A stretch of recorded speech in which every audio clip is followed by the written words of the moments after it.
그 PPT 아래쪽에서 보시는 것처럼 그 총 종사자 수 자료를 시군구 단위로 취득을 해서요. 그걸 이제 시계열 자료로 정리한 다음에 세 가지 지표를 측정했습니다. 하나는 장기 성장률입니다.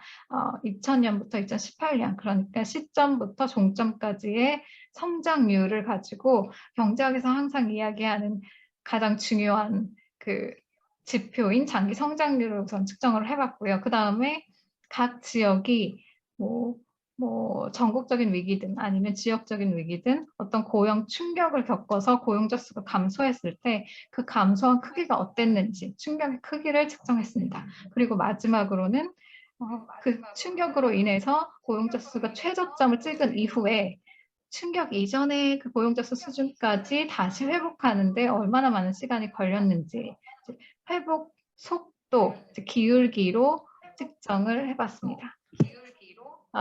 이 연구가 기초하는 그런 선행 연구들은 회복 탄력성 혹은 영어로는 리질리언스라고 이야기하는 그런 연구들인데요.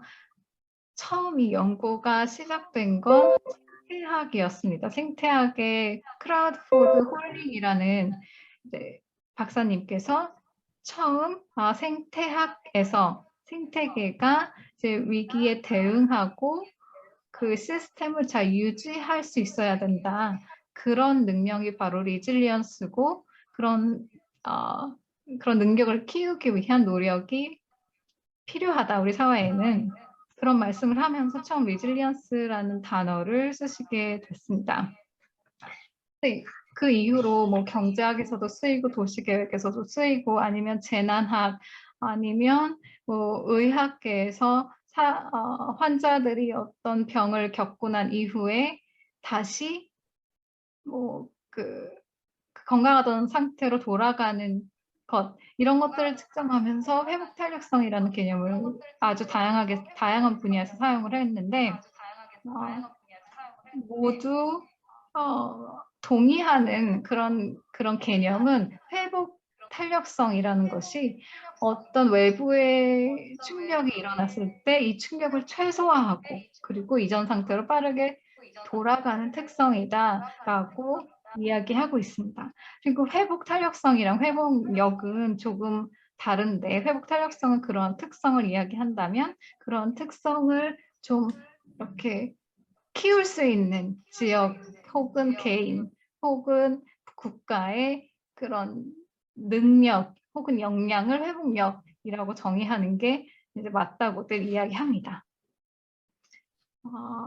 이 분께서 홀링이라는 그 캐나다 생태학자께서 처음 개념을 사용하신 이후에 영국의 학자이신 론 마틴과 피터 선미라는 두 학자가 개념을 좀 구체화하는 작업을 많이 하셨습니다. 이분은 회복 탄력성이라는 개념이 너무 많은 분야에서 쓰이니까 우리가 좀 종류를 나눠보고 조금 더 구체적으로 측정 방법을 한번 생각을 해보자라고 하셨고 세 가지 정의를 제안하셨습니다. 첫 번째 정의는 측정하기가 용이한 건데 제가 지금까지 계속 설명드렸던 것처럼 그 충격 이후에 그 충격 이전 상태로 돌아가는 것, 그러니까 복귀를 이야기하는 것이죠. 첫 번째 정의는 그렇고 두 번째는 약간 측정에 어려움이 있을 수도 있으나 그 이전 수준으로 돌아가는 것이 아니라 이 충격이 발생했을 때 시스템 고유의 능력을 변화시키지 않는 선에서 충격을 받아들일 수 있다면 이거는 회복 탄력적이다. 이 지역은 혹은 이 개인은 이 국가는 회복 탄력적이다. 이렇게 이야기했습니다. 그리고 세 번째 정의는 최근 들어서 많이 사용하는 정의인데 꼭 반드시 이전 상태로 복귀나 아니면 충격 흡수에 집중할 것이 아니라 충격이 발생하고 난 다음은 시스템이 어떻게 하면 조금 더 나은 상태로 발전해 나갈 수 있는지, 이제 그 시스템의 구성을 어떻게 유지해야 이 충격에 조금 유연하게 대응하고 앞으로의 충격을 잘 맞을 수 있는지 그런 내용에 집중을 했습니다. 이제 점점 아래로 내려갈수록 정성적인 내용이 중요시되는 개념입니다. 저는 정량적인 분석을 이번 연구에서 수행했기 때문에 첫 번째 정의를 선택을 했습니다. 그래서 측정이 가능하도록 최저점과 그 충격 이전의 시점, 그런 시점들을 측정을 했습니다. 제가 사용한 아까 3가지 지표를 좀 시각적으로 표현해 봤는데요. 먼저 장기 성장률은 왼쪽 위에서 보시는 것처럼 시점과 종점까지의 그런 기울기입니다. 그리고 두 번째 충격 크기는 아래쪽 두 그림에서 보시는 것처럼 2가지를 측정해서 그걸 조합한 건데요. 아래 왼쪽에 보시면 회색 면적이 보이실 겁니다. 그리고 아래 오른쪽을 보시면 파란색 면적이 보이실 텐데 파란색 면적이 회색 면적에서 차지하는 비율을 충격의 크기라고 정의를 했습니다. 이렇게 정의한 이유는 지역마다, 그러니까 시군구마다 고용자 수가 다르기 때문에 고용자 수가 10명 감소한 지역이 있을 수 있고 100명 감소한 지역이 있을 수 있지만 만약에 10명 감소한 지역에 원래 그 총 고용자 수가 20명이었다면 이건 50%나 감소한 거고 100명 감소한 지역의 고용자 수가 10,000명이었다면 이건 1%만 감소한 거기 때문에 이렇게 원 지역의 고용자 수 수준, 그러니까 고용시장 규모를 반영할 필요가 있겠다고 판단해서 이 파란색 면적분의 파란색 면적이 회색 면적에서 차지하는 비율로 충격의 크기를 봤습니다. 그리고 회복 속도는 오른쪽 위 그림입니다. 각 지역은 반드시 동일한 횟수로 위기를 겪지는 않았습니다. 지난 20년 동안. 그래서 지역별로 어떤 그 시기에 최저점에 이르렀는지, 그 다음에 어떤 시점에 그 위기로부터 회복했는지를 각각 측정해서 그 기울기들을 이제 가중치를 부여해서 한 가지 수치로 나타냈습니다. 이렇게 조금 더 자세한 내용은 제가 드렸던 보고서를 보시면 이제 잘 확인하실 수 있을 거라고 생각합니다. 이렇게 3가지 지표를 측정해 보니 우선 우리나라의 시도 수준 분석에선 이런 식의 결과를 보였습니다. 성장률이 있고 충격 지표가 있고 회복 지표 그리고 침체기 횟수, 회복기 횟수를 한번 정리를 해봤습니다. 이렇게 가만히 보니까 성장률은 장기 성장률은 세종시, 경기도, 충남 이런 순으로 높았고 그리고 회복을 보니 회복 속도가 빠른 곳은 울산, 세종 그리고 제주도 이런 식으로 회복 속도가 빨랐습니다. 충격 흡수를 어디가 가장 잘하느냐를 보니 위기가 와도 그 충격의 크기가 아주 미미했던 곳이 경기도, 충남, 충북 등이 있었습니다. 여기 제가 NA로 표시한 것들이 있는데요. 그런 지역들은 충격을 전혀 겪지 않아서 그러니까 2000년 이후에 종사자 수 감소를 전혀 겪지 않아서 이 충격 지표가 0으로 나타난 그런 지역들이었습니다. 충격 지표가 0이면 회복 지표가 계산되지 않기 때문에 NA로 표현을 했습니다. 그래서 전반적으로 보면 성장률도 높고 충격 그 흡수 정도도 좋고 회복 속도도 높은 지역들을 보니까 경기도, 충남 아니면 충북 아니면 어디가 또 있을까요? 강원도, 정도가 이제 3가지 지표에서 모두 우수한 결과를 나타냈습니다. 이 시도 단위의 분석이 이번 연구의 목표는 아니었고 시군구 단위의 분석이 더 중요했기 때문에 그걸 살펴봤는데요. 시군구에서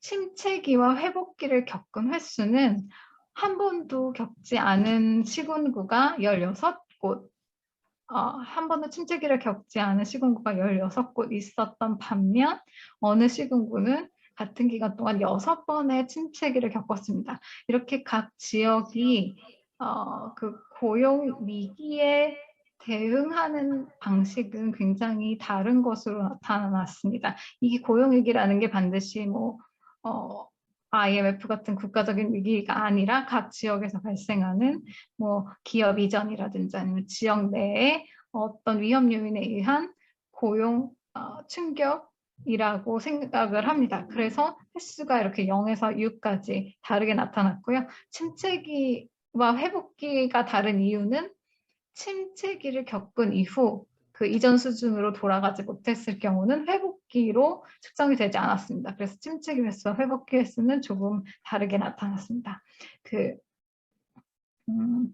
왼쪽 아래 지표간 상관관계를 잠깐 봐주시면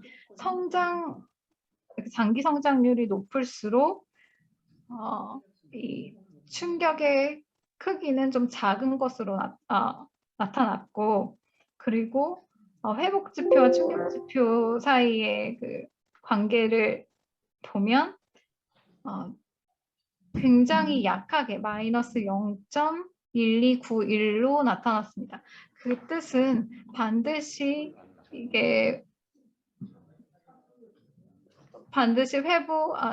죄송합니다. 충격의 크기가 작아야 회복 속도가 빠른 것은 아니라는 의미를 나타냈습니다. 저는 그래서 그 결과가 지도에는 어떻게 표시되는지를 봤더니 맨 왼쪽에 보시는 그림은 장기 성장률로 표현한 시군구의 분포입니다.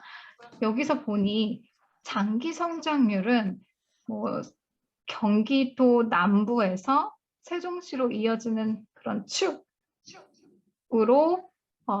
성장률이 높은 지역들이 있었고, 이제 부산 쪽에 작은 클러스터 하나, 그리고 이제 전라도에도 작은 클러스터 하나가 이제 나타났습니다. 그래서 장기 성장은 이렇게 시군구 범위를 넘어서는 조금 더 큰 지역으로 같이 이렇게 가는구나. 장기 성장은 그 시도 단위까지는 아니더라도 그 같이 모여 있는 지역, 민접한 지역들이 비슷한 결과를 나타내는구나라는 걸 알았습니다. 그렇지만 충격의 크기는 장기 성장률을 보여주는 것만큼 그 정도의 그 밀집도는 보여주지 않았고 약간 분산된 형태를 나타냈습니다. 여전히 경기도와 세종시에 있는 축이 나타나기는 하지만 장기 성장률을 보여주는 것만큼의 그런 강렬한 그 성장 축은 아니었고 약간 분산된 형태였고, 이제 오른쪽 그 부산 쪽에 있는 클러스터도 조금 흐트러진 모습을 보였습니다. 그리고 전라도에 있는 클러스터는 거의 사라진 형태로 나타났습니다. 그러니까 전라도 지역은 장기 성장률이 높은 지역이 있지만 충격 흡수가 우수한 지역은 거의 없었다, 좀 드물었다, 그렇게 볼 수 있었습니다. 그리고 마지막으로 회복 속도로 표현한 시군구의 분포를 보니 여기서는 어떤 클러스터도 찾을 수 없을 만큼 분산된 형태가 나타났습니다. 이제 모든 시도가 회복 속도가 높은 이렇게 가장 진한 색으로 나타나는 시군구를 한 곳 이상은 보유하고 있는 것으로 확인이 됐습니다. 그러니까 이 결과는 장기 성장률은 각 시군구의 외부의 그 인근 지역에 영향이 좀 미치지만 충격 지표, 특히 회복 속도에는 각 시군구의 자체적인 노력 아니면 특성으로 이 회복 속도를 빠르게 할 수 있다. 그런 그런 결과를 얻었습니다. 그러면 이렇게 충격 크기나 아니면 회복 속도에 영향을 미치는 요인은 뭐가 있을지를 상관관계 분석을 통해서 알아봤는데요. 여기 제가 수집한 그런 자료들이 정리되어 있습니다.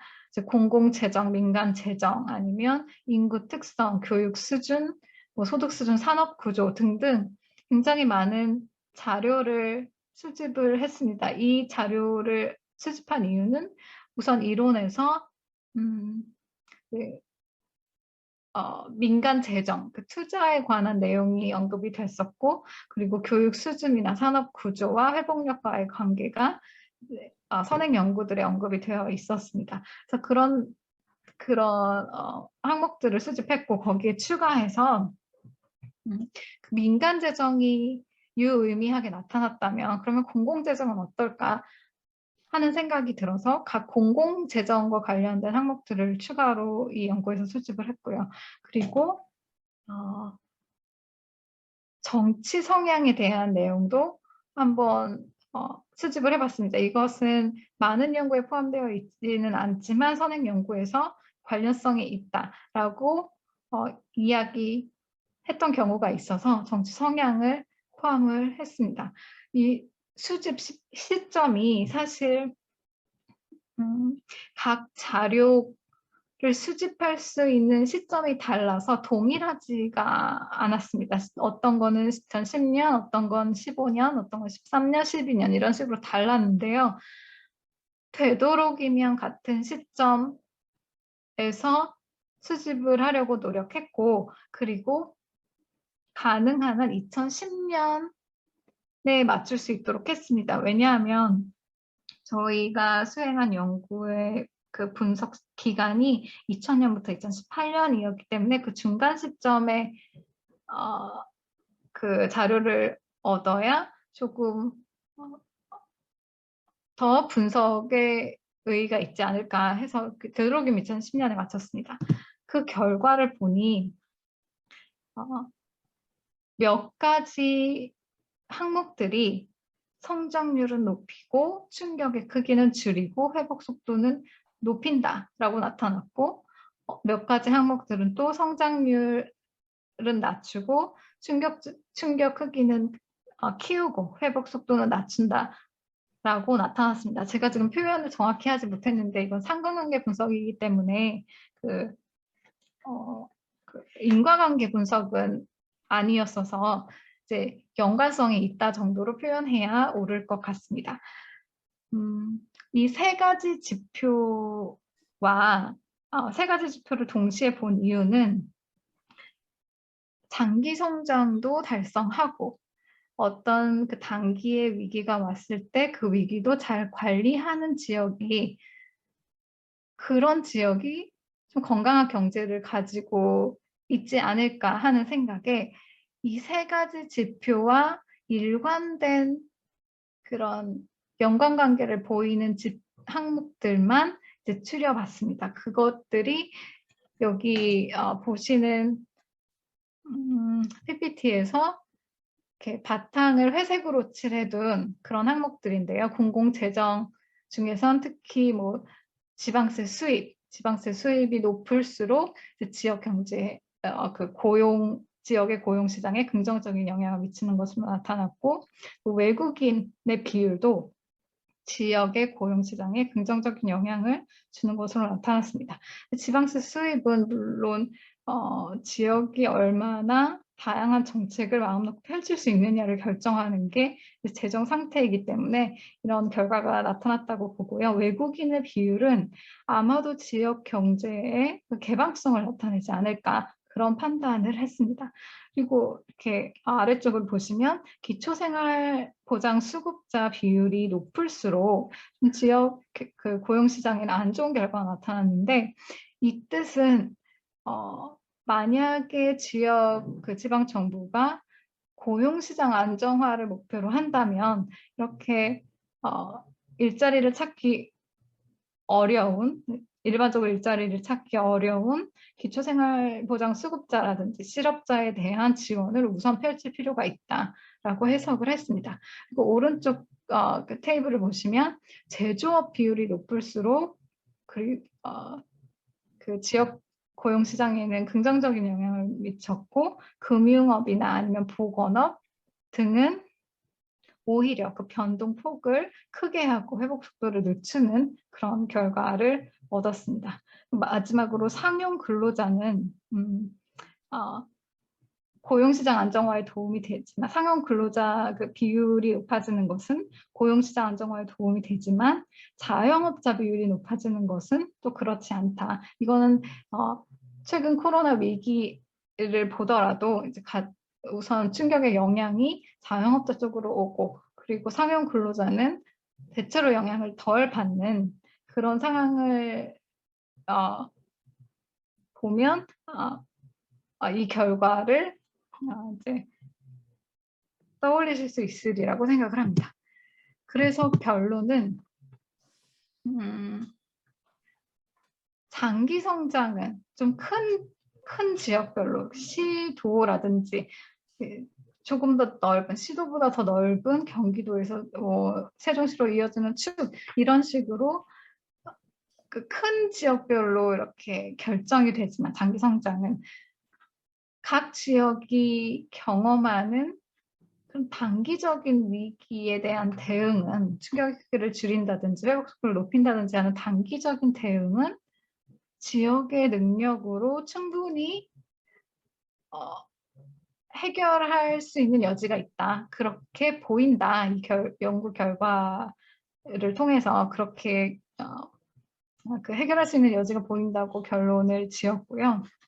그리고 만약에 지방 정부가 고용시장 안정화를 위한 정책을 수립을 한다면 이제 인구 1인당 지방세 수입이라든지 아니면 제조업 비율, 상용 근로자 비율을 높이려는 정책을 수립하는 것이 좋겠고, 특히 이제 위기에 취약한 것으로 나왔던 기초생활보장 수급자나 자영업자, 보건복지업, 금융업 등을 어떻게 관리할지에 대해서 고민할 필요가 있다라고 판단을 했습니다.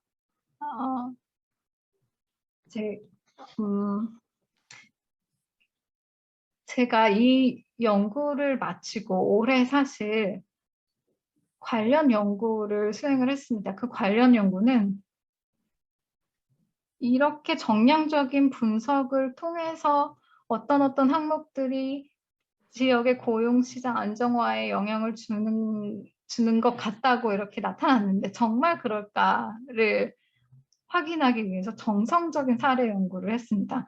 경기도에 이제 5개 시군을 선정하고, 그 5개 시군은 그 위기 대응력이 좀 높은 시군 2, 낮은 시군 2, 그리고 중간 정도 수준의 시군 하나를 선택해서 공무원들이랑 인터뷰를 한다든지 아니면 그 지역 전문가를 만나서 인터뷰를 하는 형식으로 정성적인 조사를 좀 했는데요. 사실 여기 지금 오늘 발표드린 연구 결과에 나오는 각 항목들이 이런 정량적인 분석 결과가 보여주는 것처럼 그것 자체로 영향을 미친다기보다는 각 지역 내에서 조금 다른 그런 과정들이 나타나는 걸로 확인이 됐습니다.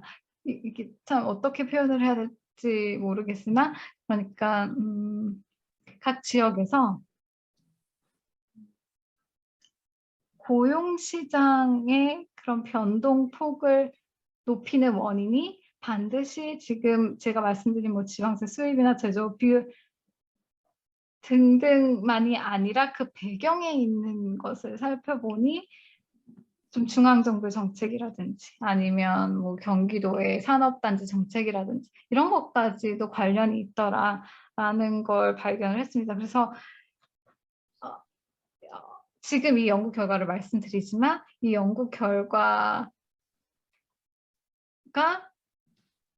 이 연구 결과로만 상황을 설명할 수 있는 것은 아닌 것 같다. 그런 말씀을 드리면서 이제 다음 토론자분께 코멘트를 부탁드리려고 합니다. 감사합니다.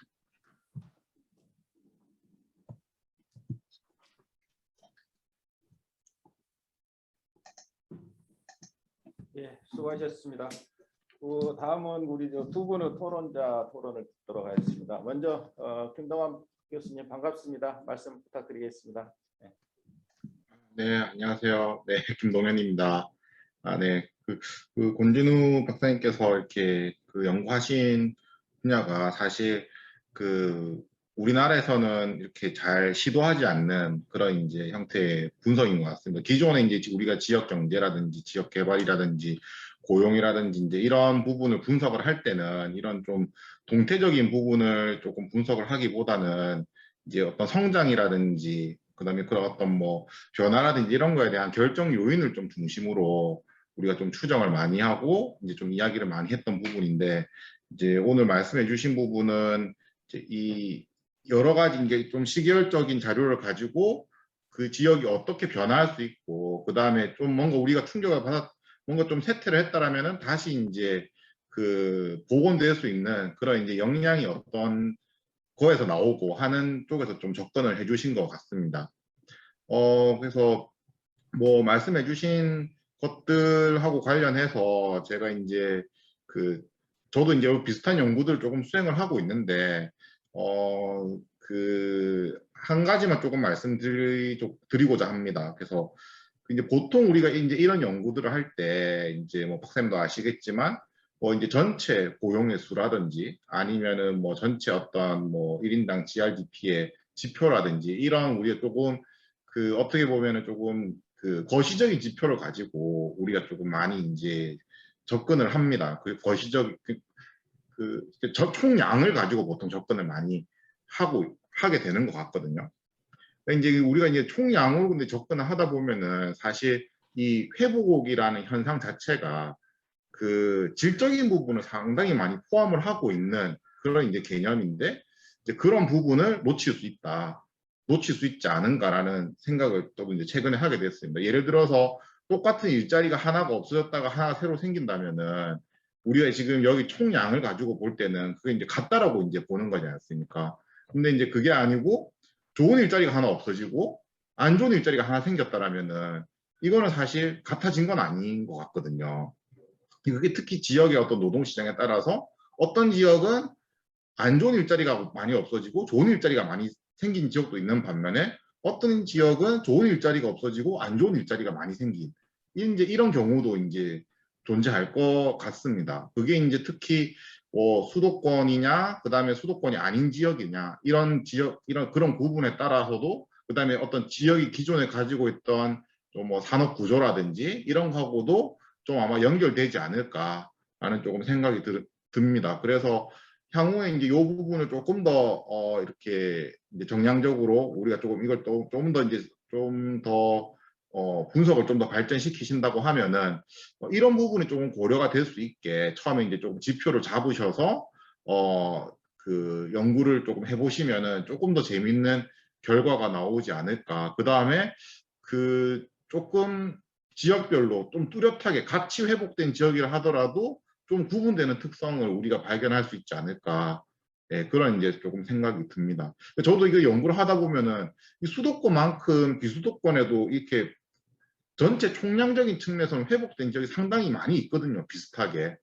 근데 우리가 어떤 경제적인 충격 이후에 실제로 이렇게 돌아가는 어떤 형태를 보게 되면은 이 질적인 측면에서 좋은 일자리가 그렇게 많이 생기지는 않은 것 같아요. 특히 이제 비수도권에 이제 우리가 좀 전통적인 제조업 관련되어 있는 그런 이제 그런 구조를 가지는 지역에서는 질적으로 조금 좋은 그런 이제 일자리들이 많이 많이 생겨서 회복되는 건 아닌 것 같다라는 그런 이제 조금 이제 문제 의식을 가지게 되었고, 그래서 그런 부분을 조금 발전시키면 훨씬 더 좀 재밌는 연구가 되지 않을까 생각합니다. 저는 이상입니다.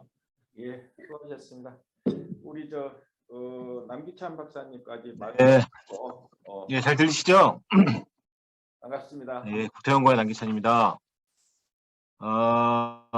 고생하셨습니다, 권 박사님. 예, 재밌게 잘 감사합니다. 봤고요. 네, 재밌게 잘 봤고요. 어려운 연구여가지고 뭐 몇 가지 말씀드리겠습니다. 일단은 국내에서 레질리언스 연구와 관련해서 뭐 많은 연구들이 뭐 있긴 했지만 이렇게 정량적으로 분석한 연구 사실은 몇 건 없죠. 잘 아실 거라고 생각이 되고, 한 3, 4년 전 정도에 레질리언스 연구가 많이 수행됐었던 것 같아요. 그래서 이제 그때의 이제 정량적 연구도 뭐 한두 건 정도 나오기도 하고, 대부분 좀 이렇게 어떤 방제나 이런 쪽에서 연구가 많이 되다가 이 지역 경제학적인 측면에서 연구는 상당히 의미가 있다라고 보여지고요. 그 중에서도 특히나 더 정량적인 측면에서 연구를 진행하셨다는 차원에서는 더더군다나 의미가 있을 것 같습니다. 몇 가지만 좀 말씀드리면, 앞서 측정한 방식이나 뭐 결과가 상당히 재미가 있어요. 근데 예전 연구에서 하나 좀 꼽자면, 지금 충격의 크기를 당초 수준으로 돌아오는 정도로 충격의 크기를 잡으셨는데, 아마 다른 연구에서는 이렇게 분석하고 있는 사례들도 있거든요. 장기 성장률 곡선을 만드신 것처럼 장기 성장률 곡선까지 되돌아오는 크기. 그러니까 이제 원래 충격이 없었다면 당초의 지역이 원래 성장했었을 경로가 있으니까 그 경로를 중심으로 놓고 그 경로까지의 가는 크기로 이제 측정하는 사례들도 있거든요. 그래서 그런 건 아마 참고하시면 좀 보완하시는 그런 결과를 좀 뽑으실 수 있으실 것 같고요. 특히나 이제 본 연구가 이제 시도뿐만 아니라 시공구로 좀 확장해서 했다라는 측면은 상당히 조금 다른 연구들하고는 많이 달랐던 것 같아요. 근데 이제 그거를 조금 표기나 표현하실 때 시각적으로 드러나실 수 있게 뭐 4분면을 활용해서 표현하신다거나 그렇게 하면 조금 더 드러나는 결과를 만들 수 있지 않았을까 싶은 생각은 좀 들고요. 두 번째 충격 요인인데, 충격 요인은 자료를 상당히 많이 모으셔가지고 분석을 하셨어요. 그래서 이 자료만 봐도 너무 많이 고생하셨을 것 같다는 생각은 들고요. 이게 뭐 부탁 아닌 부탁을 좀 드리자면 2010년으로 하셨는데, 사실은 이게 아까 말씀하셨던 것처럼 2000년부터 2018년, 19년 이렇게 하셨기 때문에 다이나믹한 패턴을 같이 볼 수 있었으면 좋지 않았을까, 이제 좀 그런 생각이 들긴 하는데요. 저도 이제 같이 연구하는 입장으로 자료를 이렇게 모으는 게 너무나 어려웠을 것 같다는 생각이 들어서 사실 말씀을 드립니다만 뭐 쉽지 않은 작업이지 않았을까, 이제 그런 생각이 듭니다. 요인적인 측면은 앞에서도 말씀을 다 주긴 하셨는데 크게 두 가지 정도로 나눌 수 있는 것 같아요. 하나는 내재적인 요인이고, 지역이 원래부터 갖고 있었던 내재적인 요인. 하나는 어떤 사건이 발생됐을 때 정책적으로 개입되는 외부적인 요인. 이렇게 두 가지가 크게 나눠질 수 있지 않을까 싶고요. 대표적으로 대부분의 자료를 다 다루시긴 하셨는데, 특히나 저도 뭐 지역경제 쪽 같이 연구하고 있는 사람이니까 최근이 아니죠. 한 4년 전에 많이 나왔던 그 산업구조적인 요인, 여기서는 이제 산업의 비중을 이제 지역별로 넣으신 것 같아요. 그러니까 이제 흔히 이야기하자면 특화도인 거죠. 쉽게 얘기하면 그러니까 제조업 특정 지역에 가지고 있는 특정 산업의 특화도를 이제 넣었다고 볼 수 있는데, 사실은 어떤 회복력이나 이런 차원에서 보면 특화도보다 다양성이 어느 정도 있는가가 더 중요할 수는 있을 것 같아요. 그래서 뭐 잘 아시겠습니다만 다양성도 최근에 또 개념이 되게 막 확장돼서 뭐 릴레이티드 버라이티니 언릴레이티드 버라이티니 막 이런 다양한 얘기들이 나오잖아요. 그래서 그런 개념들을 조금 추가하신다고 하면 특정 지역에 다양한 산업 구성이 있을 때 우리가 흔히 투자할 때도 포트폴리오 구성하듯이 이 다양성이 미치는 지역의 어떤 충격의 방어선 이런 것들에 대한 효과를 같이 볼 수 있었으면 좋지 않았을까, 그런 생각을 들고요.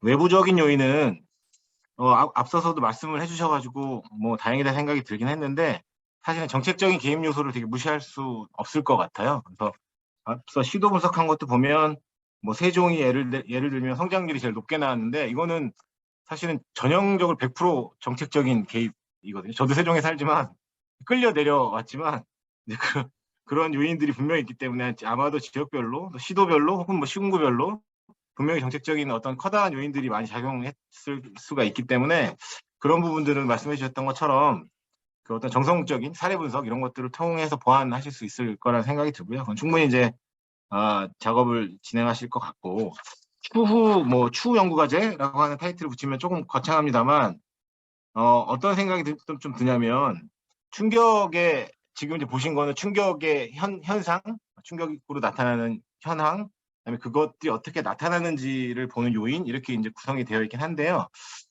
충격도 그 충격의 캐릭터가 되게 상당히 다양할 것 같거든요. 그러니까 지금 보여주셨던 것들은 이제 어떤 금융 경제, 뭐 재정 경제, 뭐 이런 차원에서의 재정적 위기, 뭐 이런 측면에서 접근이고, 뭐 우리도 잘 알겠습니다만 글로벌 금융위기나 IMF 뭐 이런 형태의 위기에 있었을 때는 이제 지금 말씀해 주셨던 모형들이 충분히 좀 공감이 되고, 다만 코로나19 이런 건 또 좀 다른 형태의 위기거든요. 실물 경제 위기고 대면 접촉이 불가하다던가 뭐 다양한 형태들의 위기가 나타나고 있기 때문에 그 위기에 따라서 봐야 하는 충격의 요인들, 현상들 이런 것들도 차별화돼서 나타날 수 있을 것 같고, 최근 들어서는 더더군다나 4차 산업혁명 뭐 이런 것들 나타나면서 고용 없는 성장 이슈가 많이 되고 있잖아요. 그래서 대체 가능한 일자리, 직장 이런 것들이 이제 아마도 메가 트렌드의 형태에서는 나타나게 될 우려가 있는 그런 문제들이기 때문에 대체 가능성이 높은 직종이나 업종에 대한 고용 감소, 이게 아마 지역적으로 상당히 또 충격이 될 수도 있을 것 같아요. 그래서 그거를 조금 이렇게 트위스팅 한다고 하면 지금 발표하셨던 연구 내용을 그러니까 지역별로 향후에 그 점차 더 고도화되는 그 기술 발전으로 인해서 충격의 효과가 아마 상당히 상이하게 나타날 수 있을 것 같고, 그런 차원에서 대응해야 되는 지역적인 어떤 의미 이런 것들을 조금 고민해 보신다고 하면 조금 더 이제 재미있는 연구가 될 수 있지 않을까 그런 생각이 듭니다. 고생하셨습니다. 이상입니다. 예, 수고하셨습니다. 네. 예, 두 분 그 말씀 감사합니다. 그 지적해주신 내용이랄지 보충신 내용을 포함해서 우리 그 권진호 박사님께서 마무리 좀 해주시기 바랍니다. 네. 네, 두 분 정말 도움이 되는 좋은 말씀 많이 해주셔서 감사합니다. 제가 사실 두 분을 토론자로 모신 이유는 두 분께서 이 연구를 이미 너무나 잘 알고 계세요. 이제 조언도 해주셨고, 그리고 또 다른 연구도 같이 이렇게 해주셨기 때문에 제가 어떤 생각에서 이런 식의 분석 방법을 쓰고 이런 식의 연구 구성을 했는지를 잘 알고 계셔서 이 과제를 앞으로 어떻게 더 발전시킬 수 있는지에 대한 그런 조언을 오늘 또 도움이 되는 조언을 많이 해주실 수 있었다고 생각합니다. 감사합니다. 다 반영해서 열심히 해보겠습니다. 예, 수고하셨습니다. 발표를 준비해 주신 우리 권 박사님, 그리고 이슬 우리 박사님, 그리고 토론을 해주신 우리 김동미 교수님, 그다음에 이 남기찬 박사님 감사합니다. 저희들은 또 두 번째 토론을 또 진행하도록 하겠습니다. 계속 같이 하시기를 바랍니다. 감사합니다. 네. 우리는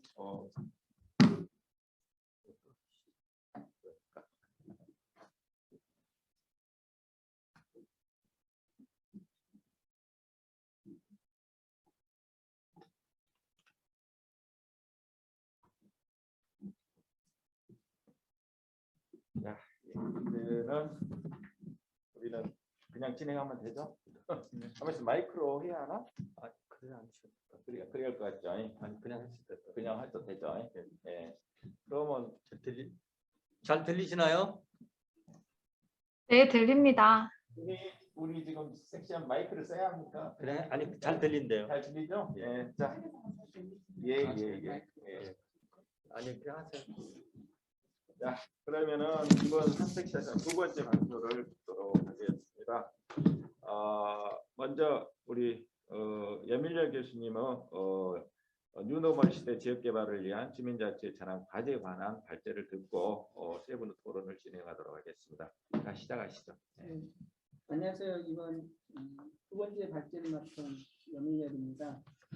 제가 오늘 발표할 주제는 뉴노멀 시대 지역 개발을 위한 주민자치의 어떤 과제로 발표를 하겠습니다. 지금 우리는 코로나19의 어떤 장기화 그리고 지방자치법 개정에 따른 자치분권 2.0 시대에 살고 있습니다. 이러한 어떤 주민자치의 어떤 환경 변화 속에서 어떤 눈오물 시대에 어떤 지역의 어떤 개발을 위한 어떤 주민자치의 어떤 전환 과제를 좀 중성적으로 좀 모색해보는 것이 이번 제8대의 어떤 주요 목적이라고 생각합니다.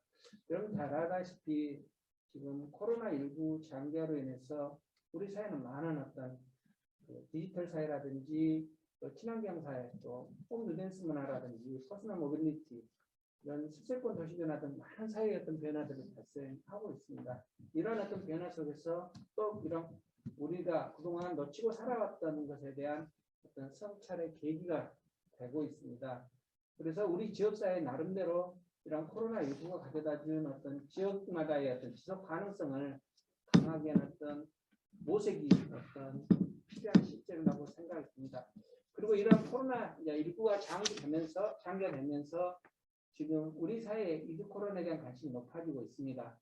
결국 우리 모든 어떤 전문가들의 의견은 결국 평소와 예전에 어떤 시대로 돌아갈 수 없다라는 것들이 많은 사람들의 어떤 공통된 인식이고, 그리고 2020년 12월 지방자치법 전부가 개정이 됐습니다. 결국 이 지방자치 전부 개정은 실질적인 어떤 자치분권의 토대를 마련함으로써 과거의 어떤 단체자치에서 어떤 주민자치로의 어떤 전환이 되고 있다는 것입니다. 그래서 본 발제를 조금 전에 말씀드렸듯이 결국 위드 코로나 또 자치분권 2.0 시대와 같은 거대한 어떤 주민자치의 환경 변화에 따라서 새로운 어떤 주민자치도 눈오물에 대한 새로운 어떤 기준이 필요하다는 것입니다. 그래서 이런 새로운 어떤 주민자치의 어떤 패러다임의 어떤 전환 관점에서 좀 정책의 과제를 갖다가 모색해보자 하는 것이 저의 발제의 어떤 보시면 되겠습니다. 자, 이러한 속에서 결국 눈오물 시대에 한번 주민자치의 어떤 지속 가능성을 우리가 한 번쯤은 좀 모색할 필요가 있습니다. 그 첫 번째가 결국 우리는 주민자치하면 풀뿌리 민주라고 하는데, 결국 풀뿌리 민주주의 관점에서 주민자치의 어떤 가능성을 한번 모색해 볼 필요가 있다고 생각합니다. 자, 여기서 말하는 풀뿌리 민주주의라는 것은 의회 제도에 기초한 대의적 관련 민주주의가 아니라 우리 평범한 시민들 또는 민초들이 어떤 조직화와 직접적인 참여를 통해서 활성화되는 어떤 정치 과정으로 이해될 수가 있습니다. 현재 우리 어떤 이러한 지역사회 현장에서는 이러한 풀뿌리 민주주의의 어떤 관점에서 주민자치를 마을자치라든지 또는 생활자치 등의 어떤 현상으로 이렇게 성격을 포함하고 있습니다. 결국 이러한 풀뿌리 민주주의의 어떤 관점에서 주민들의 참여 활동의 공간을 우리 박형근 교수는 민초의 공간과 초대의 공간으로 분류를 하고 있습니다. 그러니까 민초의 공간이라는 것은 주민들에 의해서 생성되고 소유 통계되는 공간으로서 주민들의 참여 공간 또 활동 무대를 말합니다. 그리고 초대된 공간은 뭐냐? 결국 주민들이 어떤 공식적인 참여 제도를 통해서 참여하는 어떤 일시적인 어떤 공간으로서 우리는 초대된 공간으로 보고 있습니다. 그러면 이러한 풀뿌리 민주주의를 정착하기 위해서는 결국 초대된 공간과 민초의 공간의 사이에서 어떻게 이것을 정착화시킬 거냐. 그래서 이러한 풀뿌리 민주주의를 정착해서 최근에는 마을 공동체 만들기라든지 주민 참여산재, 또 주민자치회, 또 읍면동 단위의 지역사회 보장협의체, 각기 어떤 파편화된 제도들이 많이 주민조직으로 나타나고 있습니다. 이러한 것들을 주민조직을 주민자치회로 어떻게 유기적으로 연계해서 상호 보완적인 제도적 상태를 만들어 나가는 것이 결국 눈오물 시대에 우리 주민자치의 어떤 풀뿌리 민주주의 관점에서 주민자치 어떤 지속 가능성을 한번 모색할 필요가 있다는 거죠. 두 번째는 조금 전에도 제가 이야기를 했지만은 결국 우리는 32년 만에 지방자치법 전부 개정안이 국회에서 통과가 됐습니다. 결국 지난해 어떤 32년 지방자치를 끌어간 것이 단체자치였다면 이제는 주민 중심의 주민자치의 운영체계가 필요하다는 것입니다. 결국 이제는 이러한 지방자치를 어떤 성숙한 대안적 패러다임으로서 과거의 어떤 제도자치에서 생활자치로의 어떤 전환이 필요하다는 것이 우리 어떤 주민자치의 어떤 지속 가능성을 모색할 필요가 있다는 것입니다.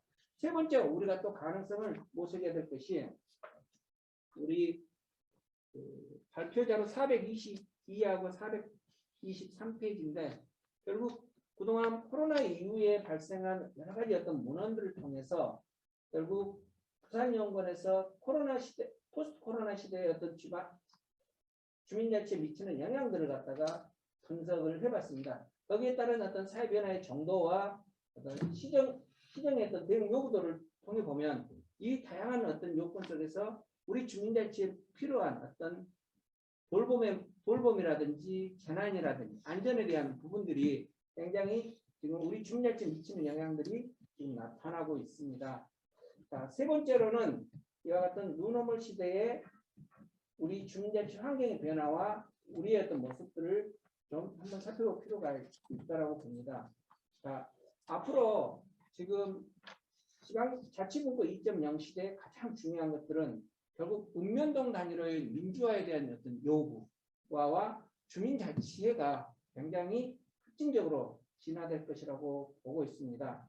자, 이러한 어떤 자치분권 2.0 시대에 풋뿌림이 어떤 주민자치를 구현하기 위해는 보다 근본적인 구현으로서 읍면동 단위의 어떤 민주화와 함께 지금 읍면동 단위의 어떤 주민청을 통해서 결국 자치계획을 수립하고 또 그런 주민자치가 지역 문제를 해결하고 또 주민자치 허브 조직으로 더 진화되도록 요구받을 수 있다는 것들이 되겠습니다. 두 번째로 이러한 뉴노멀 시대의 어떤 주민자치 환경 변화를 좀 살펴보도록 하겠습니다. 결국 우리는 코로나로 인해서 사회활동의 어떤 축소와 어떤 재택시간의 증가 또 장거리 관광활동의 축소는 생활권의 어떤 여가라든지 공간 이용률의 증가로 이어지고 있습니다. 그래서 도보권 내의 어떤 집 주변의 어떤 편의상권이 더 활성화되고 있다는 겁니다. 결국 이런 어떤 동네에 대한 어떤 재발견으로 우리의 뉴노멀 시대의 어떤 주민자치 환경 변화를 좀 동네 단위에서 우리가 찾아볼 수 있다는 겁니다. 두 번째 우리의 뉴노멀 시대의 어떤 주민자치 환경 변화는 결국 대부분 어떤 읍면동 단위에는 그래서 이런 주민자치 활동은 대부분 공동체의 어떤 강하게 하는 어떤 서로 밀접 접촉으로 어떤 전제 조건이 이루어지고 있습니다. 그러나 코로나19로 인해서 사회적 거리가 강조되면서 특정 공간에 모여서 학습을 한다든지 마을의 문제를 논의하는 형태에서 온라인상의 어떤 교육이라든지 오늘과 같은 어떤 온라인을 통해서 상호 의사소통이 확장되고 있습니다. 결국 밀접한 접촉을 전제로 하는 커뮤니티 공간의 주민자치의 어떤 공간의 한계가 결국 우리 뉴노멀 시대의 주민자치의 어떤 환경 변화라는 것입니다. 세 번째로는 결국 이드 코로나와 로컬 테트로의 어떤 주민자치 환경 변화라고 생각합니다. 자, 이드 코로나 시대는 언택트를 넘어서 마을을 중심으로 하는 일상이 재편화되고 있고 관계를 형성하는 로컬 텍트가 더욱 지금 강화되고 있다는 것입니다. 네 번째로는 코로나19로 인해서 그동안 우리는 4차 산업에 대한 논의는 있었지만은 사실 코로나19 이전에는 이러한 추진 동기가 많이 부족했던 것이 사실입니다. 그러나 코로나19로 인해서 우리 어떤 생활 방역이 일상화됨에 따라서 언택트를 통한 초연결 사회가 새로운 어떤 모델로서 주목되고 있다는 것입니다. 자, 세 번째로는 이러한 뉴노멀 시대 우리의 모습들은 작년 매일경제 5월 5일자의 기사를 보면은 결국 우리 어떤 코로나로 인해서 결국 예측되는 어떤 30가지 어떤 생존 법칙들이 지금 제시를 하고 있습니다. 우리 보고서 424페이지에서 425페이지까지 쭉 나와 있는데 결국 나타나는 어떤 30가지 현상들을 보면 결국 언택트 소비 문화의 완화 확장이라든지 엉뚱으로 도도한 물결이라든지 재택근무의 어떤 진화 다양한 어떤 형태의 30가지 어떤 생존 법칙들이 나타나고 있다는 것입니다.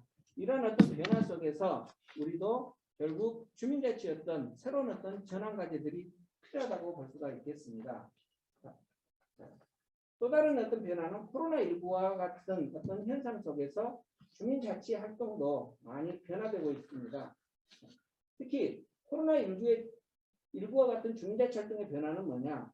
결국 주민자치의 어떤 현장에 가장 중요한 것은 결국 주민들이 결국 소통을 통한 어떤 커뮤니티 공간에서 다양한 행사가 이루어지는데 결국 이런 코로나19로 인해서 많은 행사들이 정지되고 또 취소되는 형태들이 나타나고 있습니다. 또한 지역마다에 나타나는 현상들은 대부분 어떤 지역에 주민자치 활동하는 분들은 대부분 50대에서 70대 분들입니다. 결국 이런 분들은 언택트 문화에 대한 것이 상당히 쉽지 않는 형태로 나타나고 있다는 것이 지금 현실입니다. 자, 이러한 속에서 우리는 뉴노멀 시대의 어떤 지역 개발을 위한 주민자치 어떤 전환 과제를 좀 찾아보고자 합니다. 첫 번째, 전환을 요구받고 있는 어떤 주민자치는 결국 코로나19라는 어떤 상황에서 지금까지 우리가 어떤 상황에서 벗어나 새로운 어떤 일과 생활의 어떤 시스템으로 적응할 기회가 되고 있다는 것입니다. 두 번째로는 코로나19의 어떤 감염이 장기화되고 또 일상화된다는 어떤 이드 코로나 시대에서 살아갈 어떤 새로운 어떤 뉴노멀의 개념이 결국 마을이라는 겁니다. 우리 코로나19의 어떤 해결 과정에서도 각 지역마다의 다양하고 창의적인 어떤 방법을 통해서 방역의 문제를 지역마다 해결하는 과정들을 봤습니다. 이러한 어떤 전환의 과정에서 결국 이러한 사회의 어떤 전환 사회의 핵심이 결국 마을 로컬로 바뀌고 있다는 것입니다. 그러시면 결국 뉴노멀 시대의 어떤 주민자치의 전환의 방향을 우리는 어떻게 하나? 결국 앞으로 뉴노멀 시대의 주민자치의 어떤 전환 방향은 단순한 피해 극복이 아니라 뉴노멀 시대를 준비할 어떤 시점에서 결국 우리는 제4차 산업혁명이라는 거와 코로나 시대라는 어떤 시대, 그리고 두 번째로는 공간, 마을이라는 것, 그리고 이전 세대와 구별되는 디지털 인간의 밀레니엄 세대를 살아가는 어떤 세 가지 형태로서 결국 우리는 디지털 사회 또 그리고 주민력, 지역력이라는 어떤 세 가지 어떤 전환 과제를 모색해볼 필요가 있다고 생각합니다. 그래서 이러한 뉴노멀 시대의 주민자치 전환 과제를 좀 세 가지로 제시를 하고자 합니다. 첫 번째로는 결국 온라인 공동체 활성화를 통한 다양성을 확보할 필요가 있다는 겁니다. 대면과 접촉 또 친목과 교류가 필수적인 어떤 주민자치의 어떤 사업과 활동은 코로나19로 인해서 직격탄을 맞은 어떤 대표적인 분야가 결국 주민자치라고 생각이 듭니다. 그래서 제4차 산업혁명과 코로나19로 사회 전반의 어떤 비대면 문화가 새로운 어떤 흐름으로 대두하여 이러한 디지털 사회가 가속화되고 있습니다. 그래서 이와 같은 어떤 도시행정의 패러다임에 대한 대응력을 강화하기 위한 어떤 주민 참여 온라인 플랫폼 구축이라든지 앱 개발이 고려되어야 될 필요가 있다는 것입니다. 두 번째, 사회돌봄 체계에 대한 재설계 및 소통 체계를 강화할 필요가 있습니다. 결국 제4차 산업혁명으로 인해서 결국 디지털 디바이드가 발생하면서 생활 속에서 또 보이지 않는 소외와 차별이 발생하고 있습니다. 또한 코로나19의 어떤 장기 확산에서 일상의 상실 변화는 물론이고 노동의 어떤 문제와도 겹돼서 양극화가 계속 심화되면서 사회적 약자들의 급증이 철회되고 있다는 겁니다. 이런 어떤 환경 속에서 우리는 사회통합의 어떤 돌봄 체계를 새롭게 재설계하고 소통의 체계를 갖다가 강화할 필요가 있다는 것입니다. 세 번째로는 조금 일주지에서도 말씀드렸듯이 제4차 산업혁명의 어떤 기술혁명과 코로나 확산에서 결국 우리는 스마트 도시의 어떤 구현과 회복 탄력성을 고려한 어떤 공간 체계가 다시 재설계될 필요가 있습니다. 이상으로 이러한 전환의 과제를 마치면서 저는 이러한 코로나19의 어떤 장기화와 또 제4차 산업혁명으로 어떤 우리는 대변혁을 맞이하고 있습니다. 이제는 우리는 자유민주주의를 넘어 결국 집단지성의 어떤 깨어있는 어떤 시민들에 의한 여러 지혜민주주의가 필요하다는 시점이 듭니다. 결국 오늘 이러한 과제는 우리가 뉴노멀 뉴노멀 시대에 지역개발을 위한 어떤 마을 단위에서 주민자치 혁신을 이끌어내고 주민자치회라는 것을 중심으로 마을 공동체 기반의 어떤 생활자치 공감대 형성을 위한 어떤 앞으로의 어떤 이런 뉴노멀 시대의 어떤 주민자치 전환 과정의 어떤 공론화장이 마련되기를 기대하면서 제 발표를 마치도록 하겠습니다. 예. 감사합니다. 네, 수고하셨습니다. 예, 그 코로나 시대를 맞아서 이 시대가 지역개발, 이 주민자치 현장에서 새로운 그 모라를 만들어가고 전환적인 그런 상황을 만들어갈 것이다 하는 여러 가지 제언적인 제언들을 해주셨습니다. 오늘 그 토론자로 세 분을 모셨습니다. 먼저 이 경기연구원의 이용원 박사님 말씀을 듣도록 하겠습니다. 저 처음 먼저. 제일 앞에 계십니다. 저 맨 마지막인 줄 알고 느긋하게 있었는데. 네, 네, 저는 이 염일열 교수님 발표 이렇게 잘 들었고요. 맨 마지막에 결론 부분에 한 얘기들 하고 제 생각이 좀 많이 좀 일치 좀 하는 것 같아요. 그 얘기를 하기 전에 이제 사실은 이제 주민자치 이게 굉장히 중요한데 일 주제에서 얘기했던 것처럼 사실은 이제 지역 공동체가 좀 튼튼해야 그래야 이제 충격 흡수도 잘 되고 또 회복도 잘 될 수 있고 그렇게 되는데 그런 일을 하는데 주민자치가 굉장히 건강해야 그런 일을 잘 할 수 있을 것이라 이렇게 생각합니다. 그리고 주민자치 또가 좀 잘 되는 곳에서는 또 지역 개발도 되고 있기 때문에 우리가 거창하게 국가정책적인 개발은 뭐 주민자치하고 아주 뭐 밀접한 관련이 없다 할지라도 지역의 그 위기 상황이 오거나 이랬을 때 지역의 어떤 그 충격을 흡수하고 회복을 또 할 수 있는 것에서는 주민자치가 굉장히 중요한 것이다. 그렇게 생각을 합니다. 그런데 이제 뉴노멀 시대 이제 이렇게 얘기를 하는데 저는 뉴노멀 그러면 이것이 지금 코로나19로 인해 가지고 비대면이 굉장히 늘어난 거 이것만이 뉴노멀이 아니고 그 이전에 염일열 교수님이 계속 강조했던 4차 산업혁명 저는 뭐 과학기술의 어떤 그 발전 이런 것들이 우리의 어떤 생활 양식의 변화를 충분히 지금 가져오고 있다 이렇게 생각을 합니다. 근데 이게 왜 중요하냐 하면 주민자치라고 하는 것 자체 이것은 사실은 가까운 거리에서 근접 소통을 의미를 하는 거거든요. 그런데 이 신구실, 비대면, 신기술 이런 거는 사실은 물리적으로 꼭 옆에 있지 않아도 오늘 우리가 이렇게 여기 와서 이렇게 세미나를 하는 것도 여기 모여 있기도 하고 또 원거리에서 있기도 하고 이렇게 해서 전국적인 곳에서도 이렇게 모여 있을 수 있거든요. 이런 것들이 소통 자체는 가 이제 물리적 거리하고 상관없이 막 할 수 있게 된 것이죠. 그래서 주민자치도 이제 많이 변할 수 있는데 그런데 이제 최근에 들어와 가지고 제가 네이버라든가 무슨 다음이라든가 이런 데 와서 인터넷에서 뭘 검색을 하게 되면 블로그라든가 유튜브라든가 이런 것들이 먼저 나와요. 그러니까 이제 뉴노멀 시대의 소통 장치는 이제 새로운 기술을 접합한 그런 형태가 되어버린 거죠. 그것이 아니고서는 이제 될 수가 없는 거예요. 우리가 전통적인 예전에 있었던 우리가 했던 뭐 하는 뉴스 매체들, 뭐 신문들, 뭐 조선일보, 뭐 한겨레신문, 뭐 프레시안 이거 이제는 안 보는 거죠. 뭐 이제는 그 우리가 유튜브라든가 이런 것이 더 강력해졌고 그런데 요즘은 더 나가 버렸어요. 메타버스가 나와가지고 물론 이제 비용이 많이 든다고는 하지만 곧 있으면 이제 이 비용도 싸질 거고요. 메타버스의 시대가 온 거죠. 그래서 주민자치 자체도 메타버스로 이루어질 수 있다라는 생각이 들어요. 그러니까 주민자치는 어떻게 생각하면 전통적인 아날로그 방식인데 이제는 아날로그 방식 갖고는 안 되니까 디지털 주민자치하고 융합이 되어야 된다. 그래야만 이제 되는 건데 이게 왜 중요하냐 하면 MZ세대하고도 관련되어 있어요. 우리가 이제 뭐 도시 지역의 주민자치는 별개로 하고 농촌 지역에서의 어떤 주민자치, 그럼 농촌 지역은 항상 얘기하는 게 젊은 세대가 지금 없다. 그렇거든요. 노인들만 가지고 주민자치 수 있는 주민자치가 안 되고 있는 것이죠.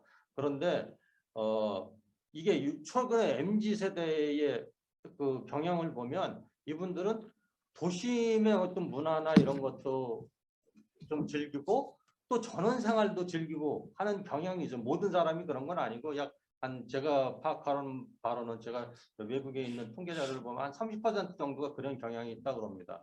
그런 사람들이 이제 농촌 지역이나 이런 데 갈 수 있는데 이분들이 원하는 이제 그 상황이 이제 되어야 되거든요. 이것이 주민자치에서도 이제 같이 나올 수 있는 건데 이 사람들이 이게 우리 말로 하면 귀촌하거나 귀향하거나 이렇게 되는데 이분들이 하려고 그러면 이제 결국은 신기술인 우리가 이 디지털 주민자치하고 융합이 되지 않으면 안 된다.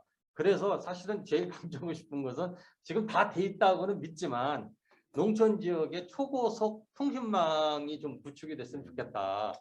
그러면 이분들이 거기 가가지고 나름대로 카페도 열고 거기 가서 이제 일도 하고 한다. 사실은 제가 오늘 서울에서 여기 광주를 왔는데 깜짝 놀랐어요. 2시간 만에 왔거든요. 잠깐이었어요. 너무 잠깐이었어요. 그런데 사실은 광주 송정역에서 여기까지 오는데 1시간이 걸렸습니다.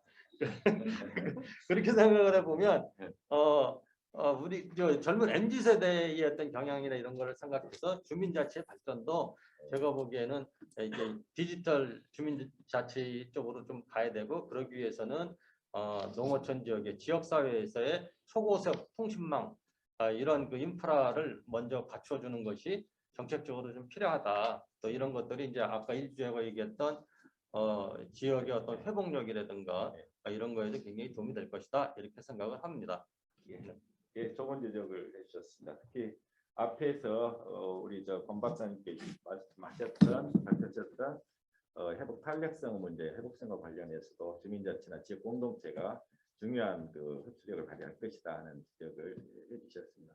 실제로 지금 그 전남이랄지 이런 어촌에서는 그 마을 공동업 작업장을 해가지고 거기서 나오는 그 수입을 가지고 마을 기금을 만들어 가지고 그 어르신들한테 이렇게 어르신을 고용도 하고 공동작업하고 거기에 또 이런 기금으로 연금으로 이렇게 지어가는 것들도 만들고 있거든요. 그런 것들도 아마 중요한 그 시사점이 있을 거라고 생각을 합니다. 자, 다음은 우리 아까 우리 이 연박사님 염일영 교수님께서 주민자치를 위해서 주민과 의회의 역할을 굉장히 강조하셨습니다.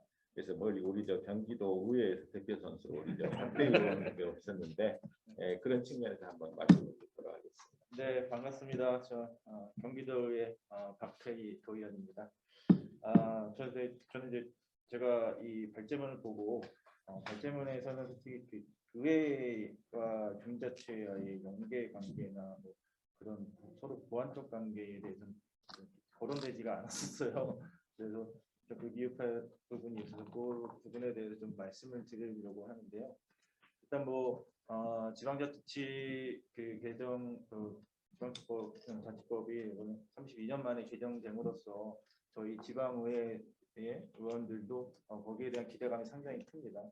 거기 또한 또 이 코로나19라는 또 팬데믹 예상치 못한 저희가 전혀 겪지 못한 또 이런 상황에서 또 많은 국민들이 힘들어하고 있는 부분에 있어서도 지방자치의 역할, 또 지방에 있는 지방 단체의 역할이 얼마나 크게 작용하는지에 대해서 또 얼마나 큰 영향을 미치는 데 대해서도 좀 저희도 고민 많이 하고 그거에서 일단 노력을 하고자 있는데요. 일단 주민자치가 좀 더 저희가 지금 현재의 주민자치보다 좀 더 발전을 하려고 하면 지방의회의 역할이 그만큼 크다고 봐요. 일단은 지방의회가 주민의 그 지역의 현안에 대해서 주민들과 서로 소통하고 그걸 어떻게 정책으로 만들어내서 이끌어 나갈지를 중간에 역할을 할 수 있는 그 기구가 주민의 투표로 만들어진 우리 각 의원님들이 개개인의 하나의 주민 대표 기관으로서의 역할이 중요하다고 생각을 합니다. 주민자치회가 좀 더 지역 현안에 대해서 많이 주민들과 토론하고 논의하고 공론화 과정을 거치면서 하나의 대안도 마련하고 또 예산까지 할 수 있는 그런 관계까지 그런 결과론까지 나오면 좋은데 주민자치 스스로서는 그 역할이 좀 부족하거든요. 그 역할을 보완할 수 있는 게 지방의회라고 생각을 해요. 지방의회 의원님들이 함께 그 주민자치에 활동하시는 분들하고 같이 소통하고 논의하고 또 그거를 통해서 예산도 연결이 되고 또 그거에 대한 또 법제화를 조례를 통해서 법제화를 이룰 수 있는 그런 보완이 따른다고 봅니다. 또 반면에 또 주민자치회에서 활동하시는 분들은 지방의원들에 대한 지금 현재의 국민적 신뢰도가 상당히 낮고 지방의회에 대한 불신론, 또 지방의회 무역론까지 나오는 상황에서 오히려 지방의원들에 대한 역량을 더 키워줄 수 있는 그런 작용을 할 수 있다고 여겨지고요. 또 주민자치위원들이 지방의원들이 지금 현재 우리 지방 의원들에 대한 도덕성에 대한 많은 문제점을 제기하잖아요. 그런 측면에서도 주민자치에서 지방의원들에 대한 감시, 감독, 또 할 수 있는 그 기능도 저는 가능하다고 봅니다. 그럼으로써 그런 부분들이 상호 보완하고 연계가 된다고 하면 주민자치회나 지방의회의 순기능과 그 역할이 지금보다 더 배 이상 되지 않을까라는 생각이 들고, 그래서 과제 그 발제문에서는 그런 부분들이 좀 빠져 있는 거에 대해서 지방의원으로서 아쉽고요. 다만 지금 현재 우리 염일로 교수님께서 말씀하시는 전환의 주민자치 전환의 그 부분에 대해서는 저도 상당히 공감하고 있습니다. 좀 공감하고 그거에 대해서 상당히 동의하고 있고요. 여기 또 한 가지 제가 첨부의 말씀을 드린다고 하면, 주민자치가 현재 지금의 왔던 주민자치보다 좀 더 질적이나 양적으로 좀 보완을 좀 하는 게 좋지 않을까. 일단 먼저 양적인 부분에서 말씀을 드린다고 하면, 지금은 주민자치회가 특정 계층이나 특정 세대에 편중되어 있다 보니까 다양한 주민들의 의견이나 지역 현안에 대해서 논의할 수 있는 구조에서 좀 벗어나 있다. 그러다 보니까 그 주민자치에서 하는 프로그램이라고 하는 건 그냥 여가 위주의 좀 편중되어 있는 프로그램을 진행하는 단순 구조가 되지 않나라는 생각이 들어서 좀 넓은 계층의 넓은 세대, 다양한 계층과 다양한 세대들이 참여함으로써 아까 우리 이영원 박사님께서 말씀하신 MZ 세대에서부터 시작해서 모든 세대들이 참여할 수 있는 그런 구조를 좀 만들어야 된다. 지금 현재 잘 아시는 것처럼 야당의 대표가 지금 청년이잖아요. 그런 것처럼 지금은 정치의 그 상황도 많이 변하고 있는 상황이에요. 하지만은 우리 지방 정치에서는 그런 조금 변화의 바람이 좀 불어오기는 있지만 아직까지는 그것은 미미하다. 그러면 그거에 대해서 주민자치가 이런 다양한 세대들과 함께 이루어진다고 하면 이게 곧 정치의 영역으로도 가능하다고 보여지고요. 그리고 질적인 면에서는 좀 전에 말씀드렸듯이 현재 주민자치가 하고 있는 단순한 여가 프로그램에서 벗어나서 주민들이 지역 현안을 갖고 논의하고 토론할 수 있는 그런 장을 만들어주는 그런 지역 사회에 관한 논의의 프로그램이나 그거에 대한 또 토론 방식이나 방법에 대해서 아직까지 우리는 그 토론 문화가 잘 형성이 안 돼 있기 때문에 그런 부분들을 같이 할 수 있는 다양한 프로그램들이 만들어진다고 하면 주민자치회가 좀 더 활성화되고 지역 사회에서의 또 큰 역할을 하지 않을까 그런 생각을 해봤습니다. 그래서 이런 부분들이 결국은 이게 우리가 주민자치가 발전하면 지방자치, 지방단체에 있어서의 자치단체가 좀 더 발전할 수 있고, 또 그거는 곧 지방 분권으로 이루어지면은 우리가 지금 정부에서 추진하고 있는 지방 분권에 있어서도 좀 더 지방에서부터 그런 바람이 불어온다고 하면, 지금은 정치가 예전에는 업다운 방식에서 이제는 탑업 방식으로 조금씩 바뀌고 있잖아요. 그런 부분에서는 지방에서부터 지방 주민자치에서부터 그런 좀 부흥을 일으켰으면 하는 그런 바람이 좀 말씀을 드리고요. 그래서 그런 부분들을 어떻게 이끌어 나갈지를 한번 좀 더 우리 교수님께서 연구를 해주신다면 그게 상당히 많은 좀 변화가 일어나지 않을까. 그리고 이용환 박사님께서 말씀하셨는데 이게 지역에마다 특색이 좀 있다 보니까 더군다나 이제 뭐 전남도 마찬가지, 광주도 마찬가지겠지만 경기도 같은 경우에는 도농 복합도시가 상당히 많고 이게 좀 한강을 기준으로 북과 남으로 나눠지다 보니까 이 격차가 상당히 커요.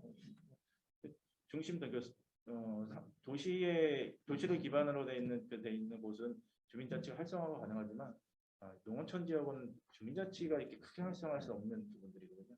그런 부분에서 아까 이용환 박사님께서 말씀하신 부분 그리고 제안해 주신 부분 상당히 좀 동의를 하고 그거에 대해서 공감이 많이 갔습니다. 그래서 이런 부분들을 우리 그 교수님께서 또 좀 더 담아낸다고 하면 좋은 연구 결과가 나오지 않을까 생각합니다. 예, 수고하셨습니다.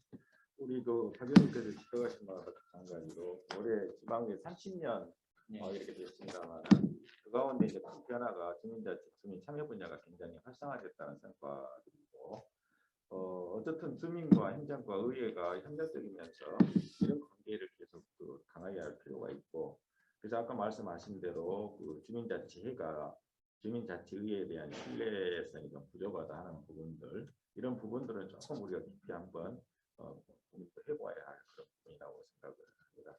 그래서 아무튼 그 주민자치회가 지금 잘 운영되는 부분도 있지만은 풀뿌리 민주주의의 하나 기초로서 여러 가지 부분들을 거쳐야 할 부분들을 지적을 해주셨습니다. 예, 수고하셨습니다. 다음은 남승기 대표님. 저는 광주 도시재생 공동체센터 대표를 맡고 있는 남승기입니다. 오늘 발표해 주신 일령 교수님 또 두 분의 이용환 박사님 또 박태희 의원님 여기서 만나뵙게 돼서 정말 반갑고요. 저는 이제 광주 도시재생 공동체센터라고 하는 현장에서 여러 가지 주민자치에 대한 여러 가지 여론들 또 고민하는 것들 또 여기에 또 지원하는 팀들에 대한 여러 가지 고민거리들을 조금 들어왔습니다. 그래서 지금 교수님들이 연구하시는 그 주민자치의 방향이라든지 여러 가지 정립이라든지 오늘 말씀해 주셨던 앞으로의 주민자치가 어떻게 전환을 해야 되고 어떻게 지속 가능성을 가지고 갈 것인가 하는 것에 대한 내용들은 정말 잘 정리가 됐고 정말 이렇게 가야 된다는 것은 당연하다고 생각을 합니다. 실제적으로 이 현장에서 들려오는 소리는 정말 여기에 대한 방향성이나 지침이나 이런 것은 참 많이 연구가 됐는데 그런 실천 전략들을 어떻게 가지고 갈 것인지 현장에서의 실천을 하기 위한 것들에 대해서는 너무나 걸림돌도 많고 여러 가지 예산의 문제, 그 다음에 결정 권한의 문제, 그 다음에 주민들과의 융복합에 관련된 문제, 그 다음에 교수님 발표 내용에도 나오셨지만 말 공동체, 그 다음에 보장협의체, 뭐 여러 가지 그 마을 안에 여러 가지 조직들이 있다 보니까 주민자치회가 이런 여러 팀들을 같이 어우러져서 가야 되는 역할을 해야 됨에도 불구하고 이런 것에 대한 여러 가지 어려움을 토로를 하고 있습니다. 그래서 저는 주민자치라고 하는 굉장히 이상적이고 정말 어떻게 보면 올해 처음에 시작할 때 30여 년 전에 시작할 때 정말 꿈에 부풀었던 주민자치인데 지금 30여 년 동안 우리가 흘러오면서 정말 주민자치라고 하는 것들이 어느 정도 달성됐는지 꼭 정량적인 성과는 아니더라도 이런 부분들이 정말 풀뿌리 주민자치에서 바라봤을 때 정말 주민들 입장에서 봤을 때 어느 정도 주민자치가 이루어졌는지 그래서 우리가 추구하고자 하는 주민자치가 어떤 내용이 주민자치라고 하는 건지 하는 것들을 주민들이 그렇게 실감하지 않은 것 같다. 그렇게 체감도가 그렇게 높지 않다라는 생각이 들고요. 그다음에 이제 뉴 노멀이라고 하는 그런 단어 자체도 우리가 옛날부터 아날로그다, 디지털이다, 유비쿼터스다, 스마트 시티다, 지금 이제 메타버스다, 메타시티다, 또 뉴 노멀 시대다라고 하는 그런 단어의 홍수 속에서 살다 보니까 주민들께서도 가끔 MZ 세대들이 얘기하는 부분들, 그다음에 중년층들이 사용하는 단어의 그 범위, 그다음에 뭐 60, 70 연령층에서 사용하는 단어의 문제 이런 것들에 굉장히 혼선을 가져오다 보니까 이런 부분들을 과연 그럼 주민자치하고 어떻게 연결시킬 건지 지금 메타버스라고 하는 것들이 너무나 지금 많이 나오는데 과연 우리가 메타버스에 대한 그 언어하고 주민자치하고 그럼 어떻게 연계를 시킬 건지 그다음에 뉴노멀 시대라고 하는 것이 그럼 뉴노멀 시대 이전의 시대는 어떤 시대여서 지금 뉴노멀 시대에 와가지고는 어떤 변화에 어떤 사회에 우리가 적응을 하면서 주민자치를 이끌어갈 것인지 하는 것들에 대한 고민들이 현장에서 많이 나오고 있는 것 같습니다. 그래서 이런 부분에 대한 그 새로운 그 시대의 변화에 쉽게 적응하지 못하고 거기에 따라가지 못하는 이제 박 의원님 계시지만 수도권의 주민자치는 그래도 인적 자원들이 굉장히 풍성하기 때문에 어느 정도 이제 같이 따라가 줄 수가 있는데 지방으로 오면은 이런 부분들이 상당히 뒤떨어져가고 익숙해 있지 않은 것 같습니다. 대체적으로 참여하신 분들이 연 교수님 그 자료에도 나오지만 50대 이상, 60대, 70대, 80대까지 주민자치위원들이 구성되어 있는데 이런 분들이 이런 이제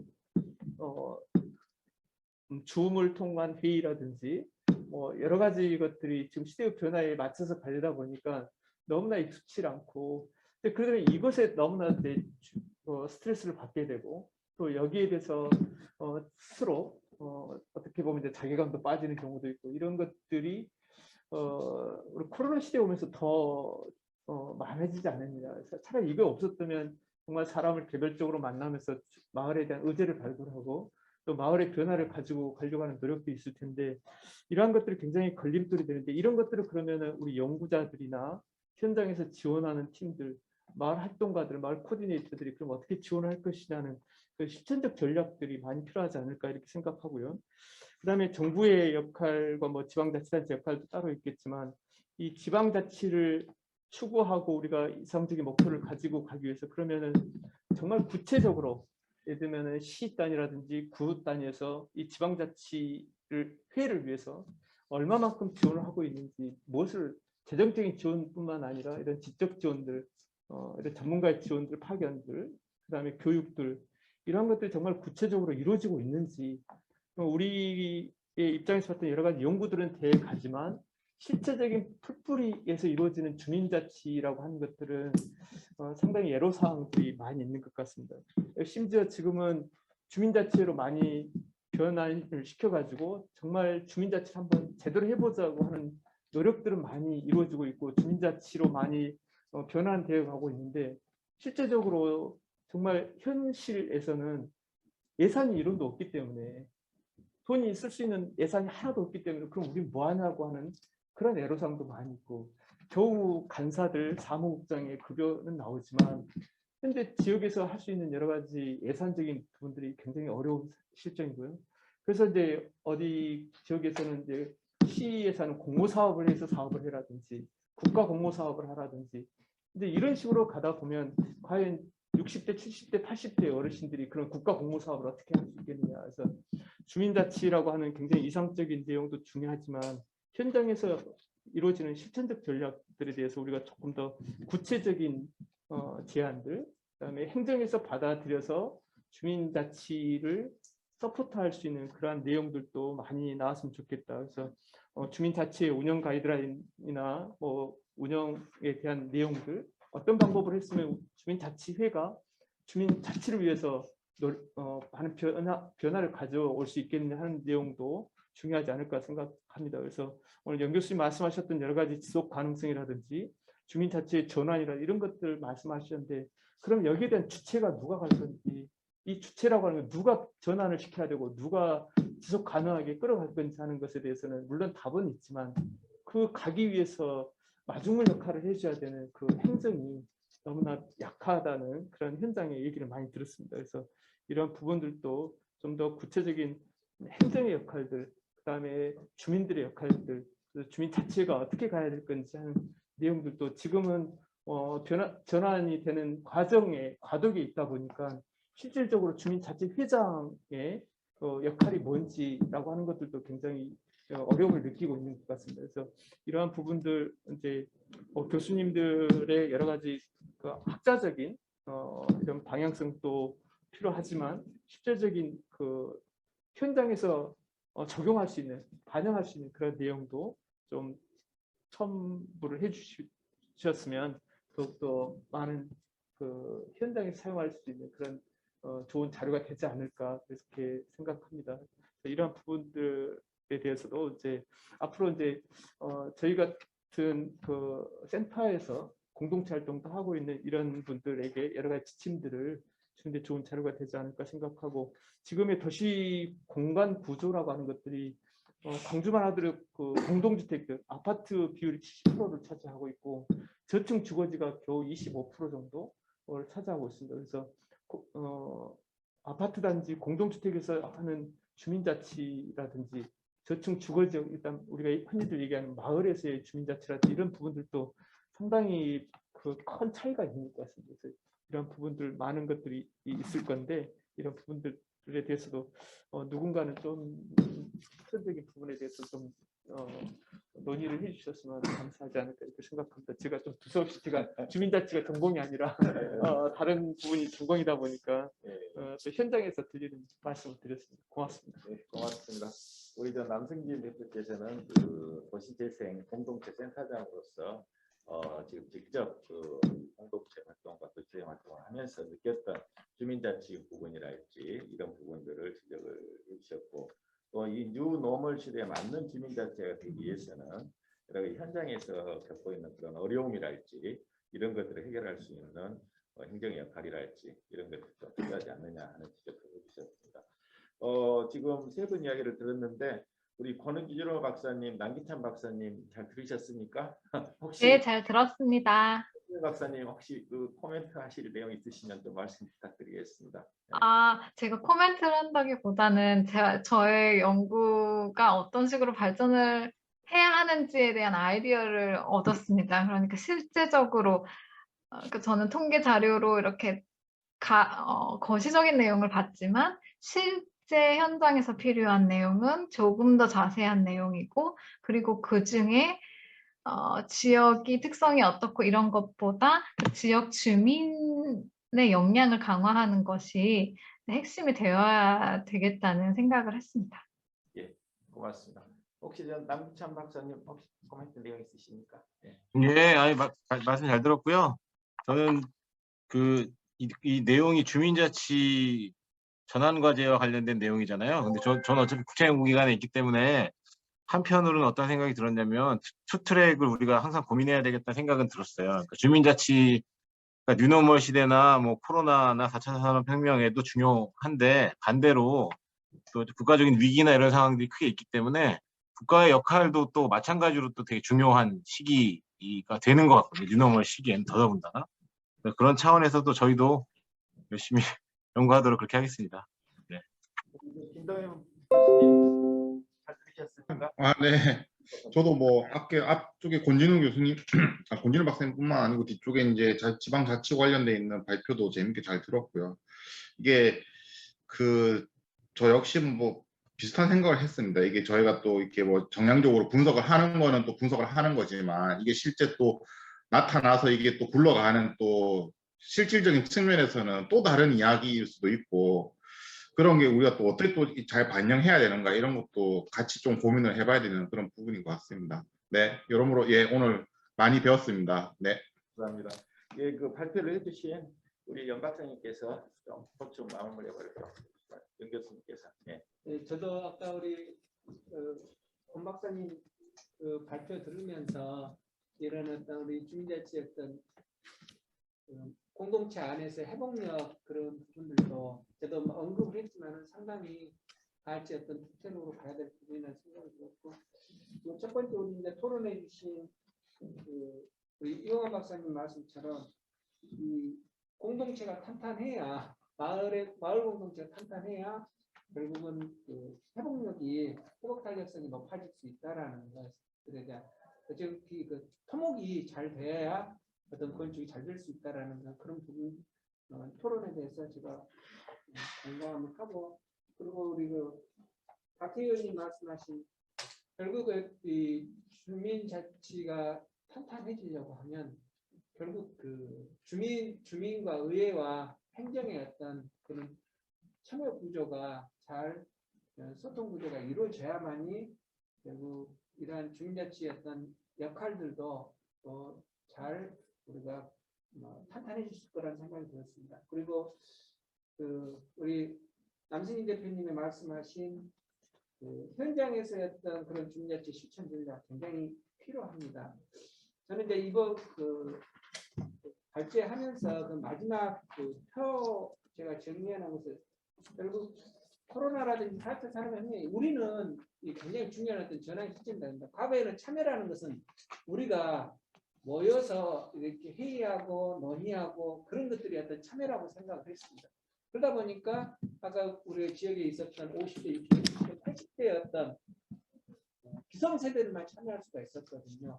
그러나 이제 과거의 것을 유지하면서 이런 새로운 어떤 문화물 시대는 MZ세대처럼 이런 새로운 어떤 디지털을 통해서 온라인을 통해서 같이 참여할 수 있는 그 융복합의 그런 부분들도 필요하고, 그리고 좀 전에 말했던 그 주민들의 역량 이런 부분들까지도 어떤 새로운 어떤 돌봄 구조로 이루어져야만이 앞으로 어떤 주민자치가 더 활성화될 수 있을 거라는 생각이 듭니다. 오늘 발표해 주신 세 분의 그 토론 말씀을 제가 잘 참고하도록 하겠습니다. 감사합니다. 예, 저희들이 50분까지 섹션 하게 되어 있습니다. 그 옆방에서는 벌써 끝났습니다만은 어쨌든 오늘 그 두 분 우리 권진호 박사님, 연미정 교수님 좋은 논문 연결해서 보니까 이 두 논문이 굉장히 그 의미가 있고 굉장히 그 판단이 높은 것 같습니다. 지역 문제와 마을 공동체, 마을 자치 문제를 동시에 생각할 수 있는 좋은 그 발표인 것 같습니다. 그리고 오늘 토론해 주신 김동현 교수님, 남기찬 박사님, 그리고 이영환 박사님, 우리 남승진 대표님, 그리고 박태기 의원님께 감사 말씀드렸습니다. 그리고 방금 그 이 두 가지 주제는 앞으로도 계속 우리가 연구하고 우리가 토론해야 할 주제인 것 같습니다. 그래서 다음 또 학회랄지 세미나를 통해서 더 진전된 내용을 가지고 우리가 토론을 갖기를 바라면서 오늘 세 번째 섹션 토론을 마치도록 하겠습니다. 감사합니다. 감사합니다. 감사합니다.